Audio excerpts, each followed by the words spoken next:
policies or subsidence management plans, but we still hope that the information we provide at these meetings is beneficial. And today's going to be a lot of updates, really, but they're important updates. And I just again thank you for being with us today. All right, so we'll get started. First thing on our agenda is the Thule Trust update. Nick, welcome. Thanks. Hi, everyone. Morning. Um, some updates. Oh, did I freeze? It looks like I froze. All It's right. the owl. It's the owl, it's saying that I needed to be there in person, I guess. But anyway, I'll just put in some updates for the trust. One more plug on our dryland ag workshop, farm diversification workshop that's next Tuesday, March 31st, at the Tulare Ag Extension Office. I'll find the link and drop it in the chat in a second again, but it is happening next Tuesday, 8 a.m. to 1 p.m. It's going to be set up with a bunch of short panels, so like 30-minute panels around funding, different types of crops, and should be an interesting event. So hope to see you guys there. Um, Another thing that the trust is working on, that I'm getting more and more excited about, and still figuring out the specifics, is that from MLRP and even discussions that I've had with Deanna and Amir, um, it's clear that growers want more specifics on land repurposing, and really I'm not even talking about it so much as land repurposing as much as really farm diversification, and that's kind of the direction that we're headed. And so I've met with a series of UC, CSU, UCA&R Extension individuals about developing this tool, and we're still kind of identifying what that tool will look like exactly, but that will allow growers to input data from like their context, their ground, their operations, and see what the agricultural economic returns would be on different crops, as well as the water usage, right? And so really being like a decision-making tool for growers to see if land repurposing, farm diversification would be economically viable, and then what avenues that would take. Everyone that I've spoken to, it seems, has been positive.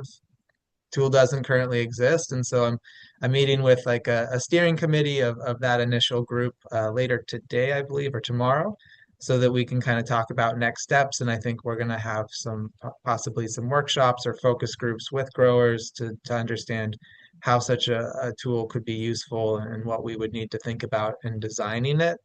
Obviously, working with a lot of academics and researchers on this, so we recognize that research takes time, and so not everyone has that luxury of time. And so thinking about what could be kind of checkpoints or milestones along that pathway, so that people don't have to wait a couple years to have some tool that's useful to them, but maybe some things that can roll out in a shorter time frame. Um, yeah. Just So, a quick thought on that. There was a lot of work on alternatives and the economics of different alternatives in the Cahuilla RCIS. And I imagine a lot of that economic work would have crossover.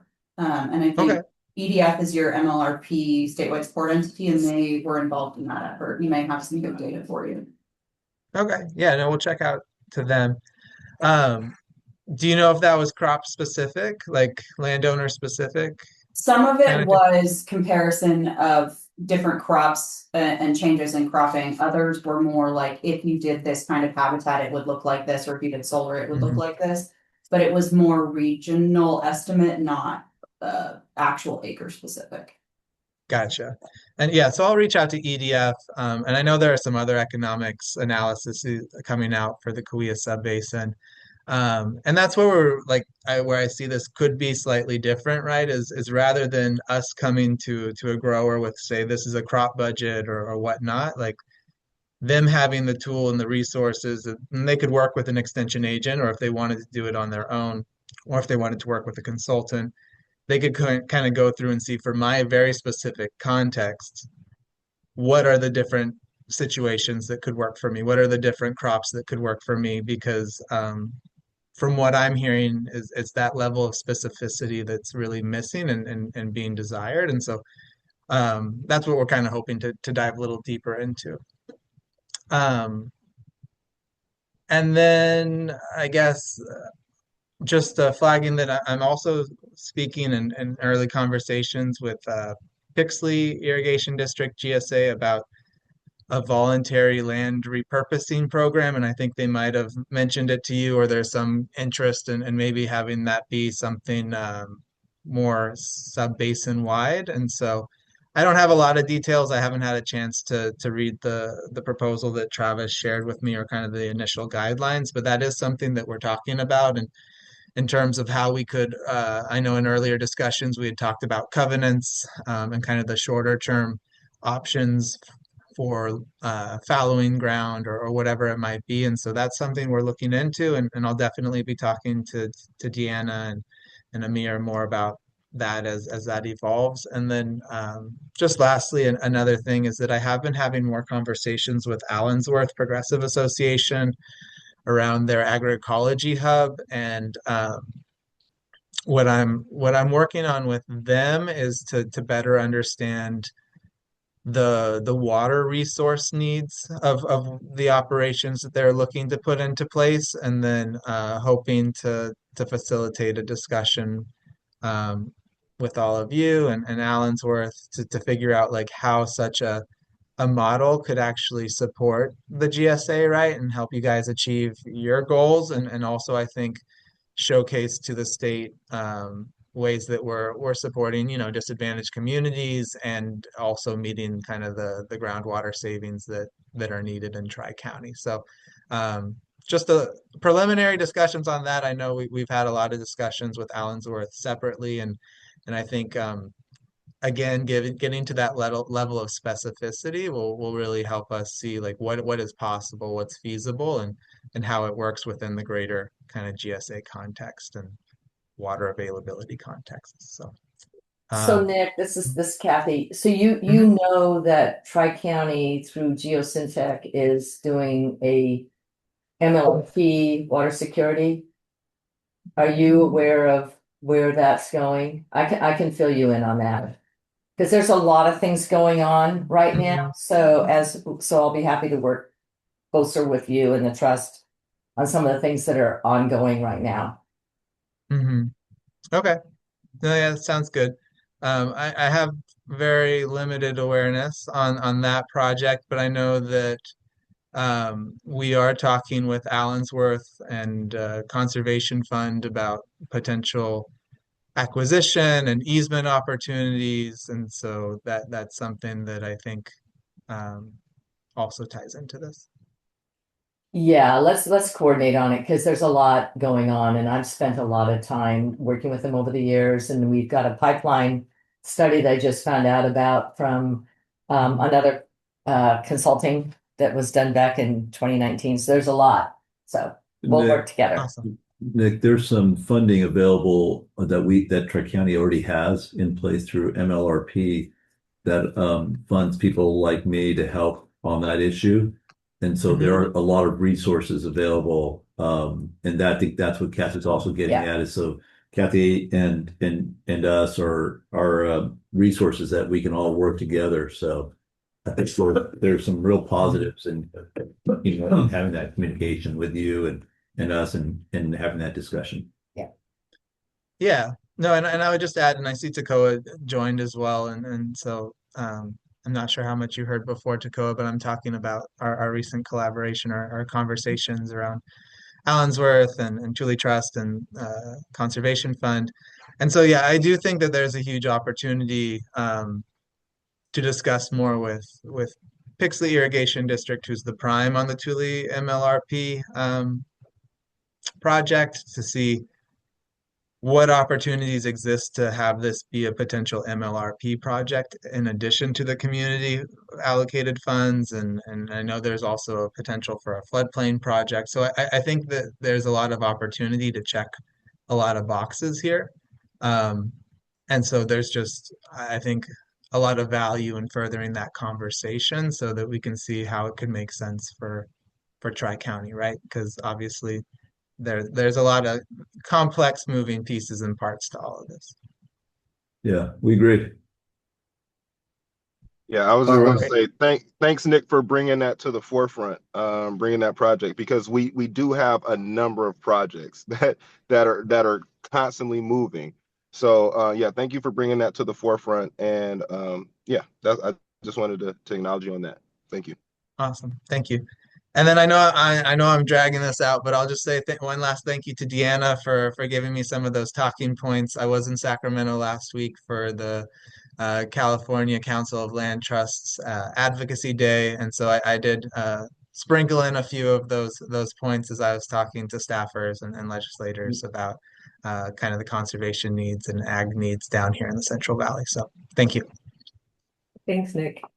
Have you seen that Pixley document? No. I haven't seen it either. Okay, well, we'll talk offline. All right, let's keep moving. Stacy, do you have we have a presentation just as we go through some of the informational items for you all today. Short slides. We won't keep you here too long. Next slide. Okay, so as far as the GSA update, this is on the Tulare Lake side. Primarily, we're going to start with Tulare Lake first. There's been some communication with state board staff, and we want to bring you guys up to speed on that.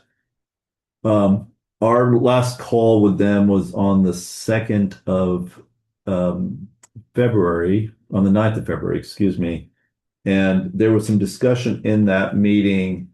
Towards the end of it, they made a comment to us regarding what their requirements and their thoughts on how we are communicating with infrastructure owners specific to the subsidence impacts. And we wanted some clarification on that. So we had a short call with them on the 24th, which basically was focused on just what the expectation is. You know, there's one extreme where you enter into an agreement with the landowner or the infrastructure owner, and we, Friant being the opposite, the obvious example. We wanted to make sure that that wasn't the expectation, that every single infrastructure owner is going to have a specific agreement. And they assured us that that wasn't what they were thinking. They just wanted to make sure that there was communication and acceptance from the infrastructure owners as to the amount of the subsidence that was being proposed in that area, and how we were documenting that subsidence back to the infrastructure owner, and what type of communication we would be having as the GSP is implemented as well. Then on the 9th of March, we had a full GSA managers, entire subbasins, all of them. We met with state board staff. This meeting was focused primarily on water level sustainable management criteria. We had updated the criteria for what was proposed in the 24 document. We wanted some feedback from them. We ended up spending quite a bit of the call on how the document would look and the formatting of the document. And ultimately, what was decided was we would do something very similar to what happened in the current document, which is there would be the standard pages, the white pages that would encompass the GSP and all the things that we agree upon, and that would cover the entire subbasin. And then each GSA would have some blue pages if necessary, if there were changes between and specific issues for that GSA on that section of the document, on that chapter of the document. We had tried a format where since we were thinking that there were going to be 5 different individual GSPs, we were trying to show those changes and make it, we thought would help in readability, and just make those changes all inside the document, and each one would be highlighted. But what it ended up being was a weird band where you're looking at a page and there's like a couple sentences that were blue, and then down here there was a paragraph that was blue, and then a whole bunch of white in between, and the white after. And the board found it very difficult to follow, and ultimately we decided to go with the Kern format. They also recommended some changes to the water level SMC definition, so we're in the process of making those changes. What ultimately came out of that meeting was a decision to go ahead and revise the entire document to that new format, and run it by them with the new updated SMCs as well. So we're in the process of updating that document. Since it's not a full rewrite, it's essentially just taking the document that we already had, and turning it into this the white pages and the new format. We think we can have that done in a couple more weeks from now. So we're not very far from having that completed, and that's been underway now for some time. On the 10th of March, the DWR and the state board had a meeting with the basin point of contacts. This is the kickoff for the land subsidence BMP. And and the idea here was they were just going to go through and talk about the BMP, and how they were going to roll it out. It is the two things that they really wanted to emphasize to everyone was there's no daylight between Department of Water Resources and State Water Board on how the rollout's going to occur on the BMP. They also emphasize very strongly the importance of coordination between the GSAs within a subbasin and between subbasins themselves. So there was a lot of emphasis placed on where and how they were looking for that coordination to occur and the importance of that. It was a very scripted document. We got their slides, but the slides essentially are focused on things that, we already had. There was essentially no new information other than the fact that in April, they will be hosting meetings with each subbasin individually. So there will be a Tule meeting, and there will be a separate Tulare Lake meeting.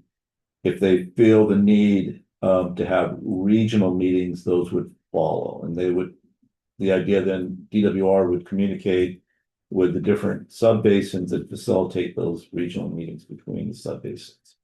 Now, I will say that that's already happening to some extent in this area, but we certainly encourage or welcome DWR's input in facilitation efforts as well.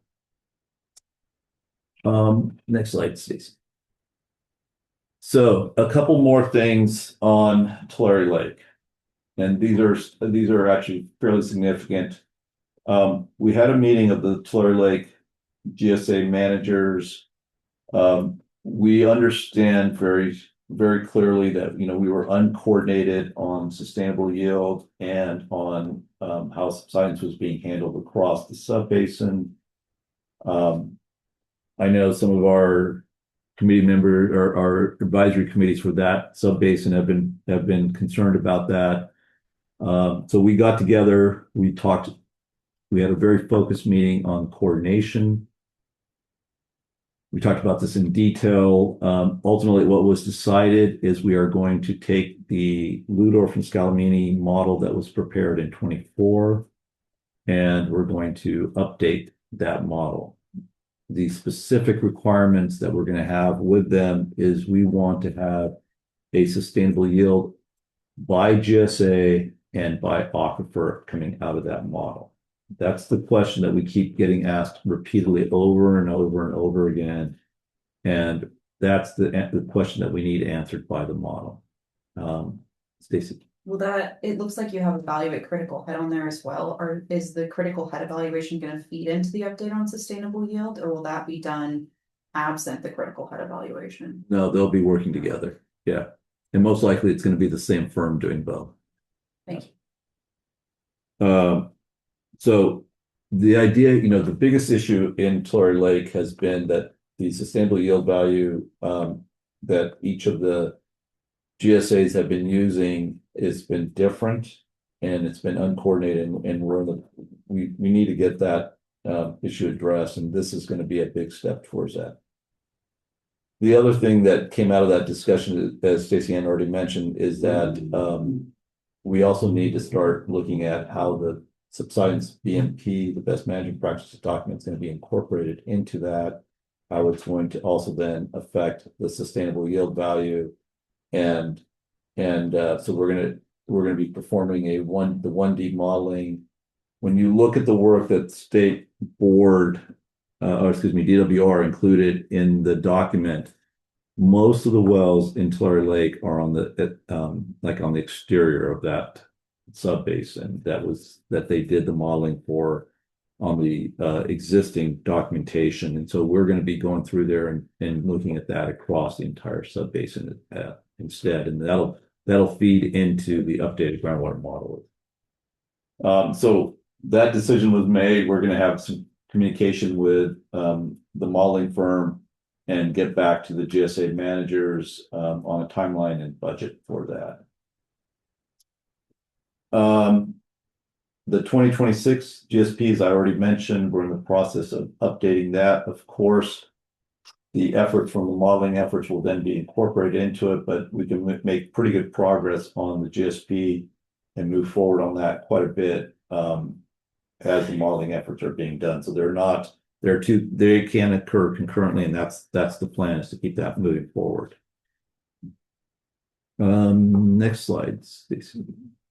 The Thule update. Yeah, the Thule update.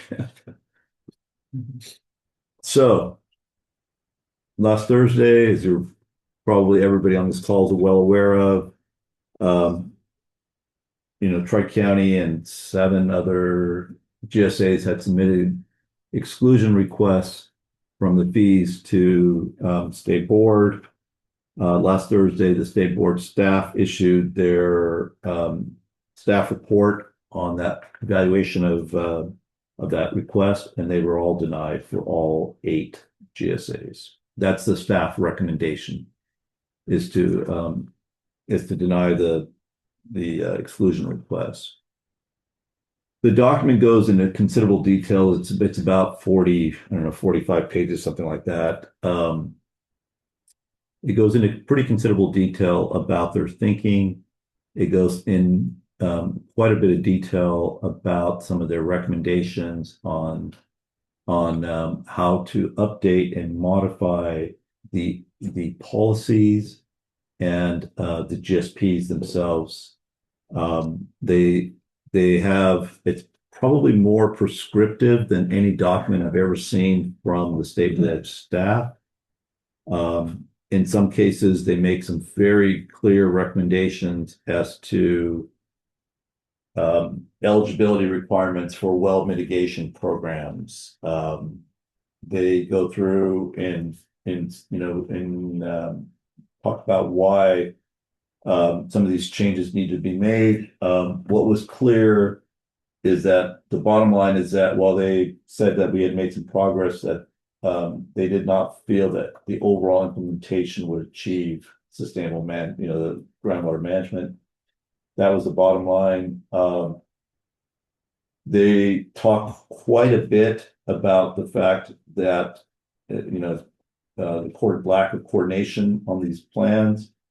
They're concerned that lack of coordination is going to prevent the subbasin as a whole from achieving sustainability. And that's detailed. I would encourage all of you, if you're on this call, to get a copy of the document, and we can make that available to everyone in the link to it and read it. It is pretty clear that this is they're now starting to lay out exactly what you need to do to get out of probation and what the expectation is to get out of probation. So Tri-County, Deanna and I and legal are going to be meeting after this. We're going to be sitting down and reviewing what our response, if any. We very much think that, this is definitely a wake-up call for the sub-basin as to how important coordination across every GSA is. 2 GSAs were still granted they were already excluded, and their exclusion was extended. There were requirements on both of them for additional requirements on them, but both Delano Early Mart and Kern Tulare were their exclusion requests were extended. Let's see. Anything you want to add on this? No, you covered it very well. This denial was disappointing, but not necessarily a surprise, I think, to the managers.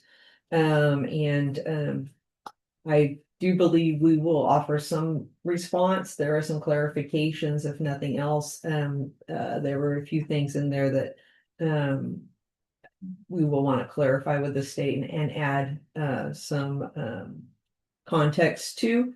And so we're going to be working, like Amir said, with legal, and I'm pretty certain we'll provide written response and possibly in public comment at the board hearing. So we're going to talk through those things, and when I look at the agenda here, I'll just say that kind of ties into the next little bullet, which is single GSP. And I will say the Tule Subbasin is moving to closer to a single GSP. I'm not certain we'll get to just one, but we will have many less GSPs. We'll have maybe 2, maybe 3 at most. I think that that's will be approved by the boards. It's my anticipation that will happen, and we're going to have a timeline for that and complete that. I think that'll go a long ways. If you can imagine being the state agency that receives 15 GSPs, they're very thick GSPs, and trying to figure out if the pages are the same or not the same, or how they fit together is really, it's nearly an impossible task. And so it's understandable that the state is pushing us towards a better coordination. And so I hope that we can achieve that. And I think the policy committee in the Tule Subbasin that's been meeting has the same goal. And I'm hopeful that some good things are going to come out of those meetings as well. So yeah, again, it was, this does mean for everybody online that you will be required to register your wells and report to the state by May 1st. And I really encourage you. Tomorrow there is a meeting, an online webinar. Well, it's not a webinar, it's a Zoom meeting that the State Water Resource Control Board staff will be hosting, that will go through the GEARS program that you'll have to register your wells in. And we watched the version of it yesterday for GSA managers, and I really encourage you to be on that call, ask questions, and engage with staff, because it's not going to be an easy process from what I saw. And they are requiring things. My number one thing that stuck out to me is, in order to upload, it looks like to me, your meter data, you're going to have a certified meter. You're going to have to provide a certificate of certification within the last 5 years. I think that most landowners are going to struggle with that out of the gate before May 1st. So it's little things like that. And I'm hoping tomorrow that they will have a lot of engagement and a lot of landowners providing feedback, because some of the systems seem so prescriptive to me that they're likely not to get the data they're requesting. But I'm going to leave that to landowners tomorrow. So again, if you don't have that link, you can reach out to Stacy or I, and we will send it to you. But if you're the one that's going to register the wells, or you have somebody registering wells for you, please forward that to them and ask them to be engaged with that. There will also be an in-person meeting. I don't know exactly when that. Do we have a date for that? No, we don't have a date. Where state staff is coming to the area, and they're going to provide this information in person as well. But tomorrow, online would be the first chance to view what their program looks like, what that data management system looks like. Before you go any further, Nick has a question. Oh, yes, Nick, sorry. No, you're good. And thanks. I just was curious if you had any more information on kind of the rationale or process for the exclusion extension for DEID in Kern Tulare, and Oh, like if there's yeah, more information there.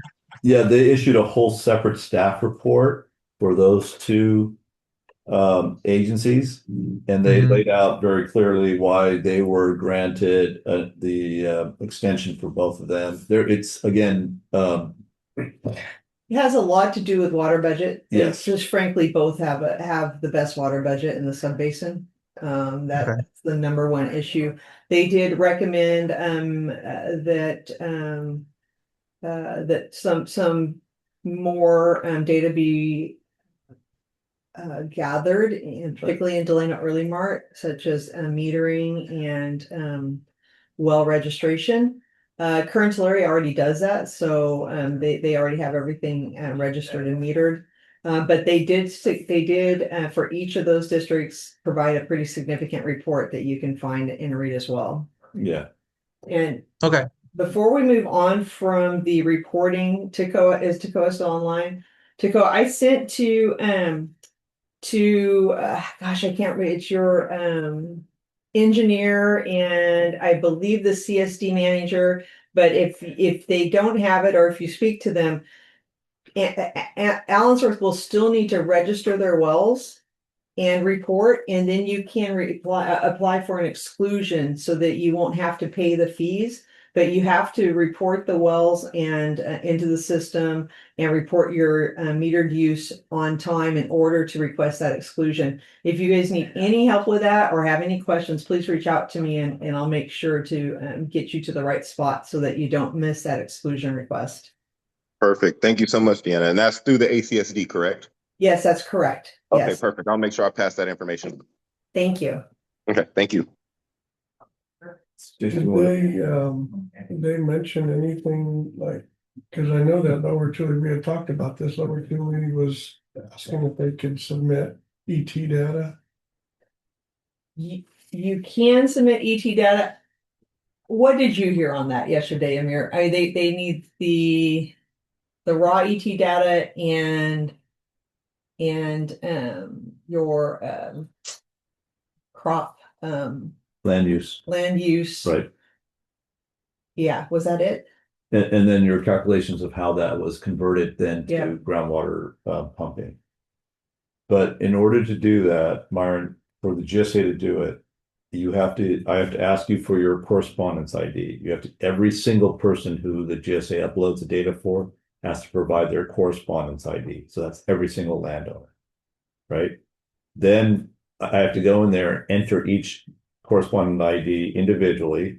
Then the system sends you a notice saying, hey, the GSA wants to do this for you. You have to approve that. Then we'd have to go and make sure that the data set that we're using, which would be A landowner can't do that on their own. The ET, they can use ET. no, they can. Yeah, They yeah. can, but he was asking about Pixley.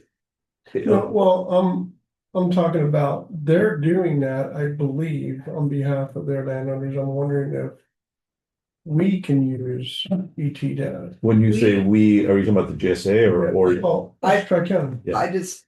Tri-County does not have the staff to upload all this information for our landowners. But we have the information. We have, right? if a landowner Your were basin to safe. reach out to us and ask for specific detail, I think that we could provide that. We have to ask for Creeks to provide it on a monthly basis. I'd probably have to ask the board for that, because it would be at a cost to Tri-County for each individual landowner to We request that can't data. use our basin safe.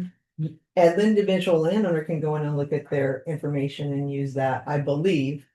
Yeah. I'm just asking a question. Well, you're right, it's not simple.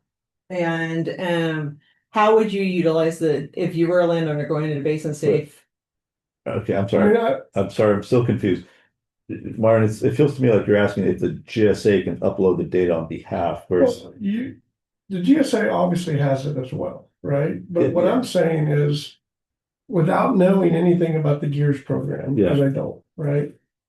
But to me, you can get the spreadsheet that the GSA provide, or the Basin State provided, and it says all the ET data right there. It's uploaded.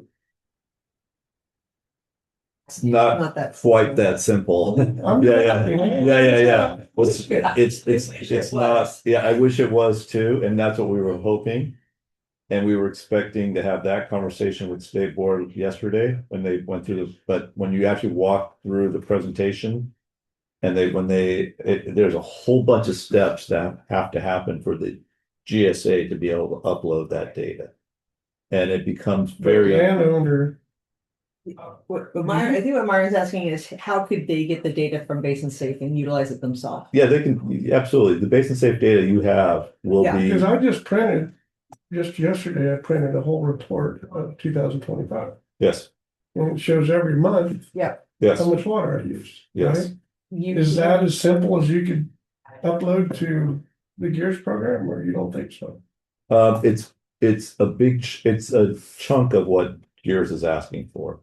They're gonna ask for, again, crop use, and they're gonna have you look at that ET and now what I saw yesterday is you have to actually show where that's used on each parcel or by parcel. They did ask by parcel, they did ask by parcel, but That's what I'm saying. you know, for all your parcels combined, you have, obviously you have the land IQ data. You may have to estimate the best of your abilities on how it's assigned in Gears and hope that everything matches up, that the Gears information that says, this is your land matches up with what is in your accounts and things of that nature. We don't know that until we start getting into this, Myron, and I would encourage everyone to start now. Start early. Yeah, start early because get into it. You've got your correspondence IDs, get into it. First of all, go to the meeting tomorrow, the online meeting at 2:00, and B, get, as soon as we do that, pull out that correspondence ID, get into the system and walk yourself through it. It's not going to be just as you get into it, it's not as super intuitive as you would like it to be. Typical. Yeah. So we are encouraging everyone. And then if you have concerns and questions, we'll help as much as we can. Certainly in terms of the data, we can certainly answer those questions. In terms of Gears questions, things of that nature, we'll try to assist as much as we can. Yeah. And there is a phone number. If you have trouble or can't find the phone number, I have the phone number to call them directly, and they're supposed to have staff available to help people through the, entering that data. So, and I have a feeling they're gonna get a lot of phone calls. The phone number is very hit or miss, so if you have data to upload, I would suggest you start early. Yes. And there's also an email, that's virtually useless, so I would encourage They're gonna be in. the phone number if at all possible. Anybody who waits the last day, they're not gonna get their stuff in. It almost seems like SWRCB doesn't really want the information. Or if it's not in the perfect form, they're not interested in it, which is going to, I think they estimated when they did the fees that they'll get 60% compliance with reporting. I don't think so. I don't think it's gonna be 60% if that's what they're asking. Is that an over and under on that? I I will take the under on that in a big way.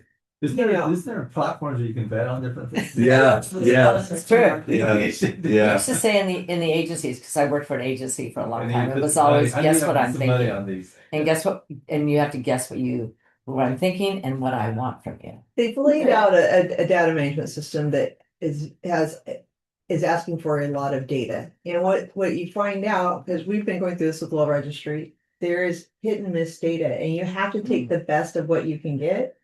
And it looks like the system is not going to accept the best of what you can get. And so unfortunately, I think they're going to be denied a lot of pretty good data that they could get if it wasn't so prescriptive. And I'm hoping that's what they hear from the landowners tomorrow, and maybe they'll make some changes to the system, so.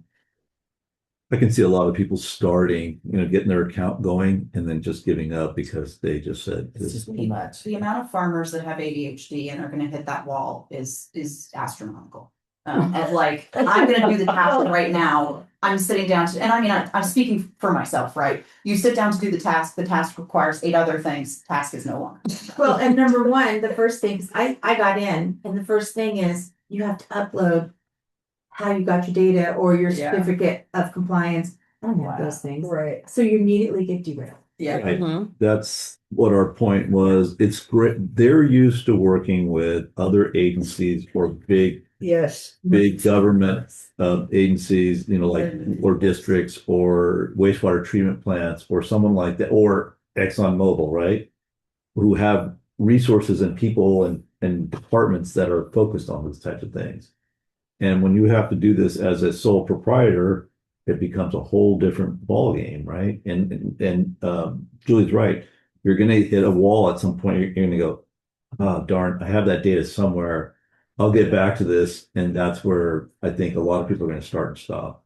But we encourage everyone to go to the Zoom meeting workshop tomorrow. And After that, you may want to show up in person too and just talk to them in person and help them gain some understanding on what is possible and what may not be possible. The in-person meeting will be in April. We just don't have a time and place yet.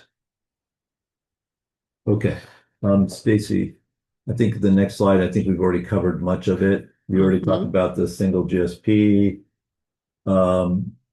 Policy committee, I don't know if you want to share anything with the group on the policy committee. Well, Myron, did you have anything you wanted to share with the group from Monday's meeting or?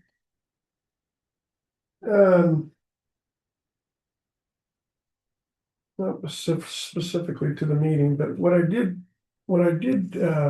read through I think it was a ChatGPT deal. Oh, I gave a yes. summary. How did they come to the conclusion that Tri-County pump more water from 20 to 25 than from the previous? So they don't lay that out exactly. But we obviously expanded the area that we cover when we incorporated the lands from Delano Early Mart, right? And we knew that, and we specifically said that in our exclusion request. We specifically talked about that because it's obvious when you look at it and you go, okay, this much land, now we've added a whole bunch. And we talked about that, and we thought that was made abundantly clear as to why that issue, and this again is going to be part of our response. Right. But Martin, when you're talking about that much more acres, there's going to be more pumping. So that's what it is. Okay. That answers the question, right? Because basically, we were given a bucket of water. Yeah. And unless everybody, or not everybody, but unless a significant amount of people went over that bucket, then that would be the truth. That would be Right. relative. The way you explain now, I didn't realize that that's Yeah. what they were So saying. if you looked at only the water budget, which was a spreadsheet, a table, or not a spreadsheet, but a table, right? You would just look at those numbers and you go, wow, these numbers are going up. But we knew that, and we specifically had a whole discussion in the exclusion request that specifically talked about the fact that we incorporated. Now, did we say the words, hey, pumping increased because of this? I don't remember. I didn't go back and read the document, but unfortunately, it's in the first paragraph of the exclusion request. We say, hey, by the way, we took in the land. Right. And I think it does say that, that it talks about the increase. The increased pumping. in pumping. Yeah. But, they looked at the tables. Acres? They looked at the tables and I don't know. Yeah. So. But we talked about the increase in acreage. Yeah, and all we'll that. look at it again. We want to make sure we're correct in whatever we send back as well. So we'll look at it again. Right. You know, when you go over, you know, there are some factors when you go over a long period of time. A lot of the southeast area was planted into young trees when we started this effort, and those Right. trees are now, you know, fully mature. And also we only went through, I don't remember which year did we end at, but I would really like to show 2025 because I think 2025 is the year that things really started to take a turn for Tri-County as far as water use. So I think we only went through 2024 in the exclusion Yes. request because that's what we had at the time. But in the reply, I think my suggestion would be to put 2025 in there as well because you're going to see a difference. And but yeah, I mean there are factors to it, but I think the main factor was the increase in land. Okay, that answered the question. I didn't really think about that, but.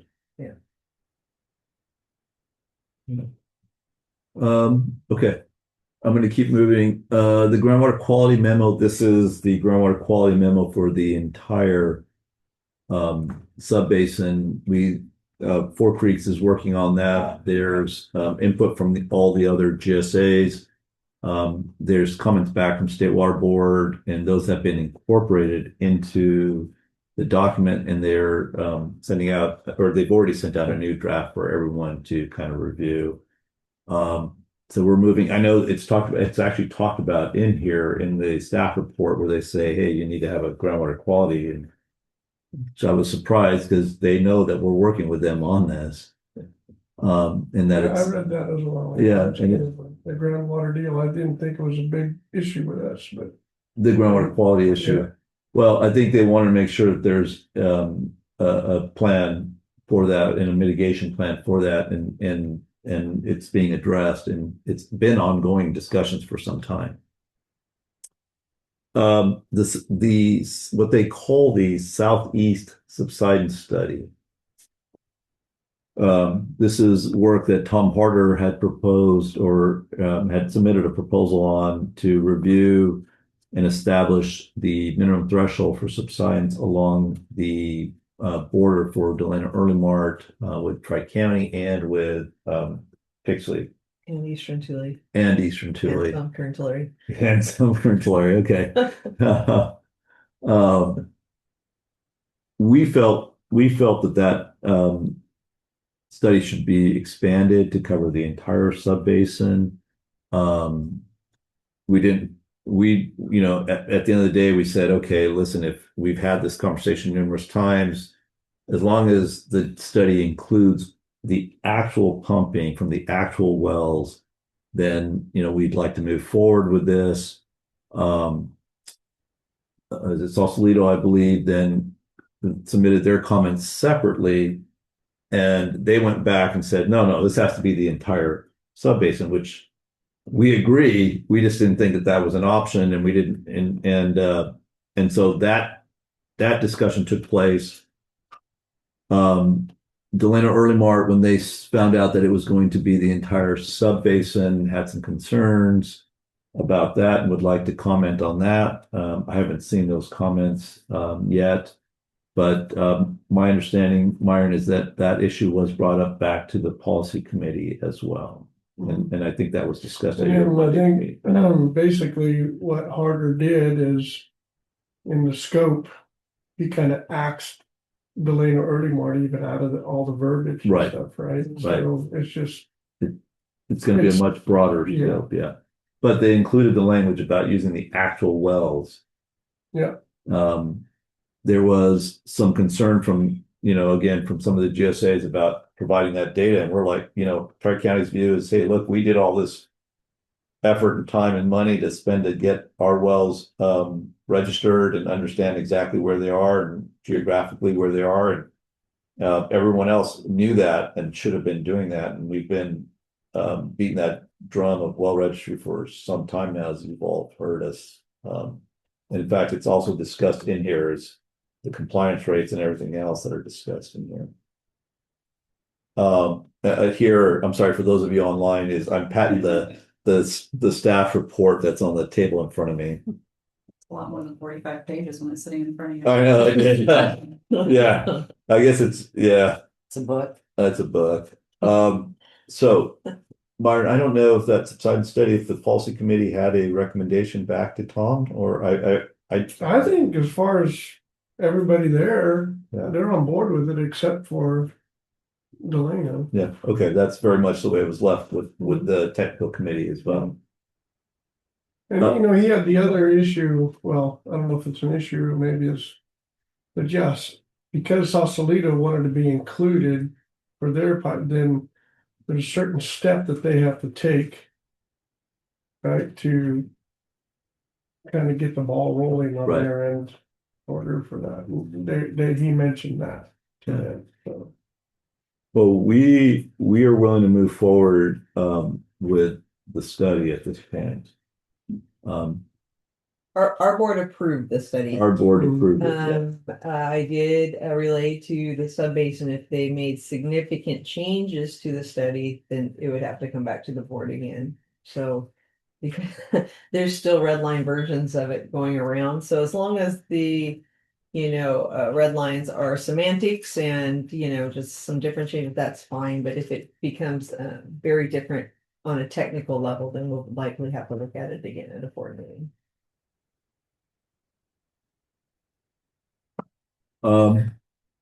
The other thing I was going to mention real quick, sorry, I'm going to jump back up to the single GSP just for a second here.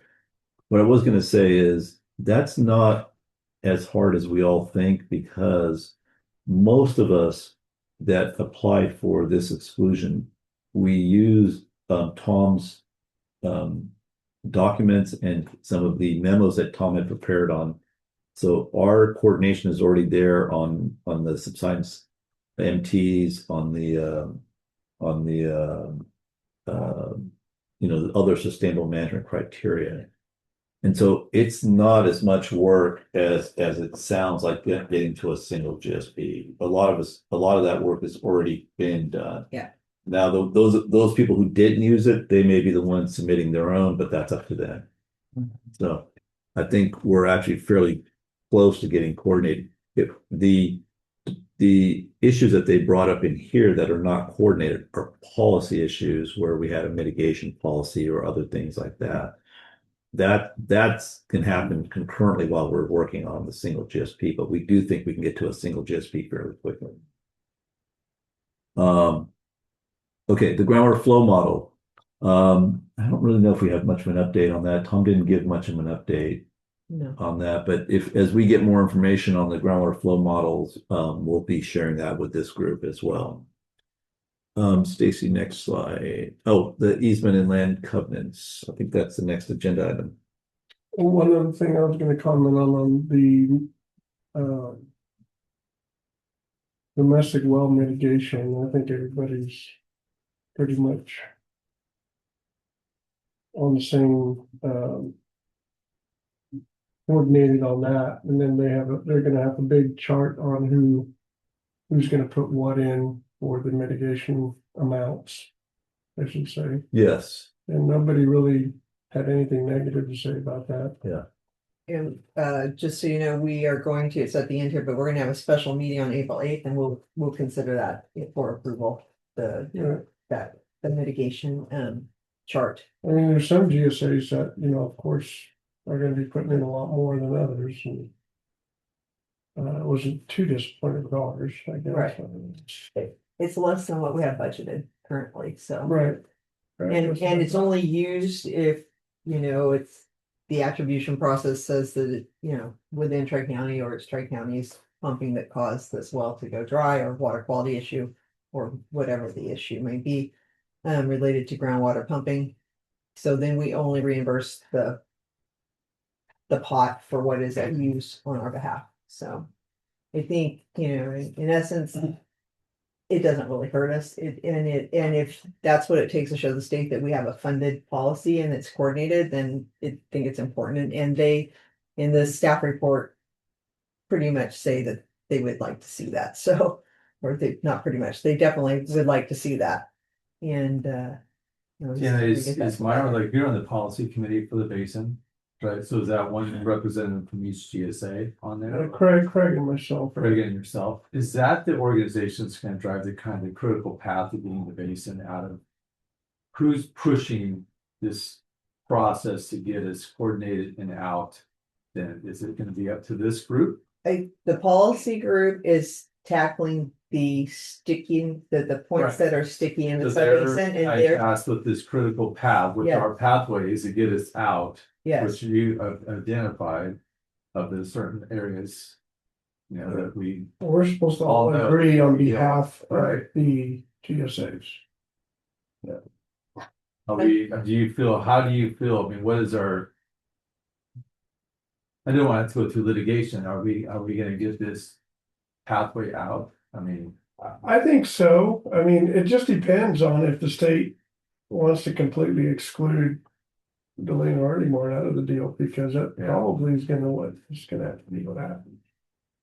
You know, our plan, our GSP is probably gonna be different than theirs, and then it's gonna be a matter of if Delano Earnymore starts pounding on all of us, saying that we gotta do extra mitigation and all like that. the then that's gonna non-exempted be an issue. GSP, GSAs are the ones that you have to. Have the most at stake, most to lose with, as we continue to deal with this reporting. You know, Steve, I would encourage you to read the staff report that they did to continue to grant DEID that exemption. right, Because it was pretty clear, at least to me reading it, that it was we understand that you are still exempted, but that comes on some criteria, and those criteria include development of demand management and your active participation and coordination in the sub-basin, to those two, to DEID more And current. specifically, yeah, okay. so. So was maybe they interesting. they might push. I wouldn't go that far, Litigation. but they did have some more aggressive language in there than I would have expected. Yeah, because I was just reading the Pixley. The only thing that I can see is that if now at the 11th hour, the numbers are gonna change again. Meaning that stricter rules Yeah. again, then. I'm gonna throw my hands in the air because I think a lot of landowners are gonna be in your spot, Myron, I don't know, you know. We all work with landowners, but for the most part, most landowners are not. Do not do this type of reporting themselves, you know, maybe some of the bigger investment groups will hire people to do that, but. By and large, most of the landowners in both these basins are not, this is gonna be a heavy lift. I think the most significant issue facing us, of course, is subsidence, and when you read this report. They call out Tri-County, for one, that we are. In their estimate, we are 100 feet lower than the critical head with our MTs, Right. and they call it the entire sub-basin for that. But if we all raise our MTs to that level, then we're all out of compliance. That's There's what no I'm way to even gain compliance for, I don't even know what that means, honestly, right now, so. That at some point there has to be a discussion with the state. I don't know who's having that discussion with the state, but.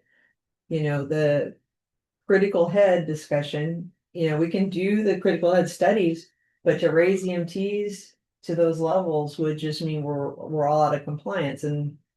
You can think forward what that would, Well, that's what I'm saying, Right. and then I'm just like, Not to mention, they want you We're to update your sustainable yield to align with the critical head. Right, There is no sustainable yield, but a critical head, 100 feet above current. right, cause like when Tom Barter showed and I think I saw this right, but he showed a graph. Along the Frank Canal. As the Frank Canal moves through all the basins, right, and it had Kern on there, that Kui on there. I think there's one more north of that yet. And when it came down to Thule. It was just like. Right in for year 25. Yeah. We had blew it like crazy. I mean, everybody else was kind of following the line. And then the Thule Basin was just like all jacked up. And that's just. I think it was just the subsidence monitoring along the Frank Canal, that one little dot that he took.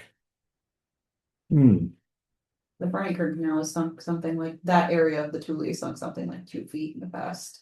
If you, I don't know, I took it out of my pickup, they had a paper deals with slides on it. And it was in there, and I'm pretty sure it was from Harder. And, but it was based on that best management practices and stuff like that, and what we have to do to blah, blah, blah. There's there's some work that's been done, or at least some initial work, I should say. That's been done on those, and Dan's right. We've got in some places across much of the subbasin, we're having to look at raising our MTs for water levels quite a bit, just to address the subsidence issue. Remember, our initial MTs were set based on dry wells, and if all your wells were deep, then potentially you could have set your MT much deeper. So this, by the way, just to be clear, when you are looking at the staff report, it's not 194 feet from the existing water levels, it's 194 feet from the MT, which is also going to have its own set of challenges. Myron, Myron, what I think you're talking about is the subsidence along the canal and how Harder shows that. I haven't seen the document that you're referring to, but I'm not, as Stacy Ann mentioned, there's been a few feet of subsidence, a couple feet. Because even Harder mentioned it, he says, when I saw this, Yeah, it was really hard to swallow. yeah. Yeah, there's ongoing subsidence issues that need to be addressed. Yeah. So Okay. I mean, that doesn't, yeah, it does affect us, of course. But if that's happening there, we even know what's happening where we're at, but Mhm. there's not any critical infrastructure there, but still, I'm telling you, if we mess with the numbers even more than where we are now, you might as well just let it go to the state. Stop charging on farmers. And let's see what, I don't know what else to do. Right? Yeah. Basically, what I'm saying is if we move the MTs through water levels, at that point, those changes are just going to be enough to have people seriously consider what they should be doing with their farming operations. Yeah. Because right now, with what you guys gave us, we have kind of a budget for the next 5 years. Right. Right? And we're all thinking about, okay, what we're gonna do this year, next year, year after. If that changes, Mhm. All bets are off. Yeah, understood. Okay, I'm gonna keep moving just because we've got about 20 minutes left or so on this meeting. Deanna or Kathy, do Yeah, you I'll either talk one? just really briefly on the easement and land covenant. What we found out is that it needs to be locally driven and coordinated, and it's part of the implementation. Hopefully it'll be positive. I came here from the Ogallala, I contacted people there. Again, it's a very local type program. We found out that under the MLRP program, which you participated in, Pixley had a proposal for a covenant, and the state did not accept it. So this is where this voluntary land repurposing with Pixley, and we'd like to participate in that as well. We met with them. But what we are proposing now is to prepare a straw man. We were talking about this on the way down, and present that to the advisory committee and get your input on it, because while the funding is going to be coming from various sources, each funding source has their criterion. One is you can't use an appraisal to figure out groundwater values, and land values. It's a little bit easier. So what we'd like to do, and what Amir was suggesting, is that we prepare a straw man that would be very specific to Tri-County, but also in coordination with Pixley and Lower Tule. They've got some things going on that they're working on right now that might be able to bring some funding in as we start looking at a pilot project. But it was a little disappointing when we went to MLRP, or Pixley went to MLRP with a proposal, and it turned out that they would not accept the appraisal process. And so MLRP came back, Department of Conservation, said, hey, why don't you guys develop a program? So let's develop a program that's specific to the Tule Subbasin. Hopefully hopefully it'll be one of those more positive things that'll come in to get us out of probation. But we're gonna work with it, so I'll have a straw man that will send out and get your feedback. That's really, huh? When you say Just an strong- initial, Oh, you know, Like a draft. a draft. draft proposal Yeah. where it's kind of like it stands up and then you can blow it over if you want to. You know, Myron, as First effort. walking into a group and saying, hey, give us your ideas on what you think a covenant program should look like, is not going to get us anywhere. You end up in a meeting, but if you present and say, okay, here's an ideas, and we'd have to put something in writing, then people are like, oh, wait a minute, I don't like this, I don't like this, I think you should write this way. So it really is just an idea to get something out there and get some feedback. Sure. Yeah, because there's been a lot of different programs across the country. There was even some legislation that the Senate put forward in Colorado, or the senators, Colorado and Kansas, to get some farm bill money to do covenants for groundwater, and nothing has really materialized. But when I look at specific areas, like in eastern New Mexico where I used to work, they have a really good program that they're doing locally. So we want to start with something that would be a pilot project here in Tri-County and present that proposal to all of you and get your feedback and see what we might be able to work out and fund. Yeah, I think Kathy kind of mentioned it to everybody that the ultimate goal is to get some pilot project identified and worked on, and then we can continue to update and modify the program as we need to. So initial ideas, get some feedback, identify that pilot program or project, I should say, and then implement it, see what happens, and then modify it. And it fits in with our following program that we've been working on a local plan. So hopefully it'll all come together, but hopefully we'll have a project that we can see how it works. Yeah. Get something on the ground. Yeah. Okay. Anything else, Kathy? You good? One other thing I was going to mention is Nick, I think, is still on. Pixley entered into an MOU with the trust, no funding going back and forth. And I would suggest that we do the same so that we can get the support, and they're going to support us anyway, but it just kind of memorializes if they're going to help us hold some of these covenants, that we consider that. Is the trust creating an MOU for us to consider, or? I can ask Nick to do that. That's See, Nick, you don't show up to a meeting in person. This is what happens. All this stuff. This'll teach you. All right. The last item, moving on to the agenda, item number 3 for today is the draft of our early action plan. And the idea here was we had put a draft out for all of you to review. You were supposed to have some comments back to us, but we haven't received any comments. And which as Deanna mentioned a minute ago, we have a board meeting scheduled for April 8th. Yep. And our thinking was we were going to put this on the agenda for April 8th for the board to approve so we could send this out. So if you have comments, you essentially have, what is today's, Stacy? Today is 25th. You have essentially a week to get us comments, because then we have to finalize them and get them in the board package. Mm-hmm. No, you have, today's Wednesday, right? Mm-hmm. You have 4 working days left. Yeah. Was this sent out with the agenda? No, Let's send it out again after Yeah. the days. I don't think I've seen it, but Okay. I may have just gotten lost in the shuffle.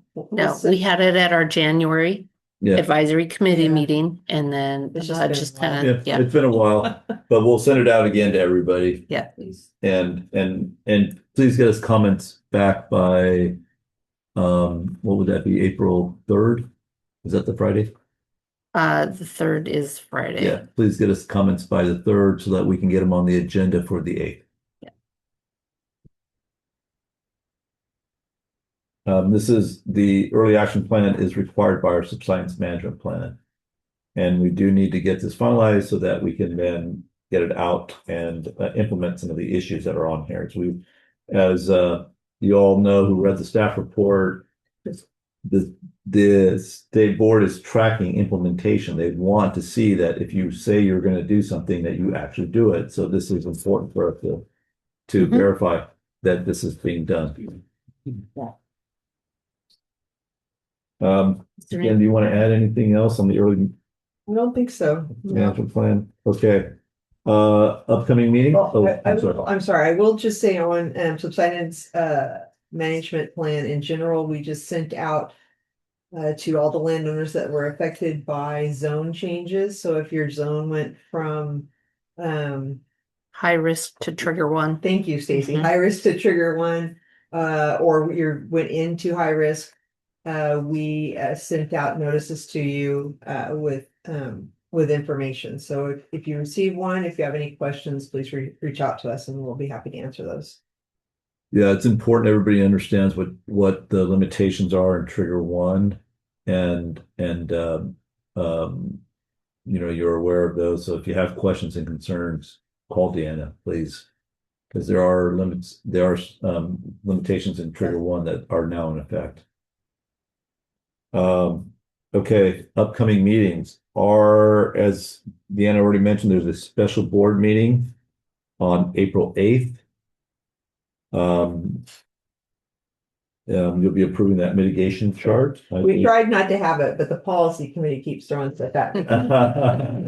Yeah, I'm surprised. I mean, honestly, April 8th's too late. It's the earliest we could get one together. I know, but what I'm saying is we're meeting again On the 6th. on the 6th. Yeah, I'll indicate to Dawn that we are very highly likely to approve what they're looking for on the 8th, and that they'll be okay. we'll also be approving this high-risk early management plan, so that's one of the reasons we need everybody's comments back on this. And then the regularly scheduled meeting for the board is on May 14th. Okay, I will not be available for that. Yeah. May. Please note that on the April 8th meeting, it's in the afternoon at 1. And Stacy, great. we have the board meeting at 10. Is that correct? Yes, it's An early one. Yeah. Okay. Yeah, because that's the second Thursday, and that is when Dave is available, Yes, is sir. that 10. April 8th is a special board meeting and the May 14th is. That's it. Yeah. Our special board. Yeah. Yeah, because our regular meeting is the week prior, but there were conflicts, so we moved it down. I just want to make sure everybody's aware of the time. That Mhm. there are two different times on those two board meetings. And then our advisory committee meeting, our next meeting is on April 22nd at 10 a.m., which is our standard time.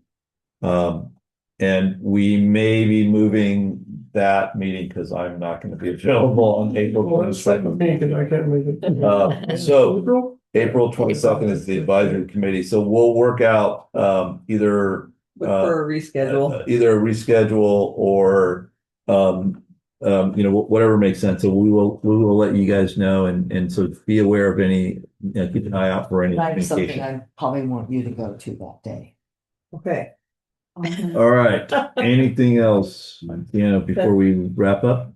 That's it. I think. All right. Thank you, everybody. We'll give you back a few minutes of your day. Thank Thanks for you. attending. Appreciate it. See you next month. Mhm.